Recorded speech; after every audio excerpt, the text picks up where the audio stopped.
నా ఆడియన్స్ ప్రతి ఒక్కళ్ళు 1v4 ఈజీగా ఆడాలి. సో, వాళ్ళకి నేను నేర్పిస్తాననమాట. నాకు గూడా 1v4 ఆడడం రాదు. నేను కూడా నేర్చుకుంటాను. ఇక్కడ ఒక లేట్ ల్యాండింగ్ చేశాడు. హూకాంగ్ అయితే ఏసుకున్నాడు వాడు ముందే తెలివిగా. వాడికి ఫుడ్ సౌండ్స్ వచ్చుంటాయి. అందుకని ఏసుకున్నాడు. నేనొచ్చేసి క్రోనో ఆన్ చేసి వాడినైతే ఈజీగా అయితే వైప్ ఔట్ చేసేసాను. సో, ప్రతి ఒక్కళ్ళు ఇలాగ ఆలోచించాలన్నమాట. ప్రతి ఒక్కళ్ళు ఇయర్ ఫోన్ ఏసుకోండి. ఇయర్ ఫోన్ ఏసుకుంటే మనకి వాళ్ళ ఫుడ్ సౌండ్స్ వచ్చేసి చాలా క్లారిటీగా వినబడుతుంది. వాళ్ళు మన దగ్గర ఉంటే మనకైతే తెలిసిపోయిద్దనమాట. ఇక్కడ ఒక క్యారెక్టర్ స్కిల్ అయితే ఇచ్చేసాడు. నేనైతే తెలివిగా ఇటు గ్లూ వాల్ ఏసుకున్నాను. ఇవతల సైడ్ కూడా కవర్లో ఉండాలి. అవతల సైడ్ కూడా కవర్లో ఉండాలి మనం. ఈజీగా అయితే కొట్టేస్తారు ఇలా ఉంటే మనం.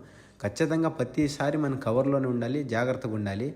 అలా ఉంటేనే మనం అయితే ఎనిమిస్ని అయితే ఈజీగా కొట్టగలం అనమాట. లేదు అలా ఉండను నేను. సో, డైరెక్ట్ రెడ్స్ కొడతానంటే కొట్టేస్తారు ఎనిమిస్ ఈజీగా. ఇంకొకటి వచ్చేసి మనం ఒక ఎనిమిస్ని చూసామంటే ఒక స్క్వాడ్ని వాళ్ళు ఓపెన్ ఏరియాలో ఉంటే ఖచ్చితంగా లాంగ్ రేంజ్ నుంచి ఇద్దరిని కొట్టడానికి ట్రై చేయండి. తర్వాత షార్ట్ రేంజ్లో వెళ్ళి ఫైట్ తీసుకోండి. ఓకేనా? సో, అలా తీసుకుంటే మీరు వచ్చేసి టీమ్ అయిపోవట్ ఈజీగా చేయగలరు. ఇక్కడ ఒక ఎనిమి అయితే నాకు కనబడ్డాడు చూడండి. వీడు ఒక్కడే ఉన్నాడని నేను అనుకున్నాను. కానీ ఇక్కడ వచ్చేసి ముగ్గురు ఉన్నారన్నమాట. చూడు ఎట్టొచ్చేసారు.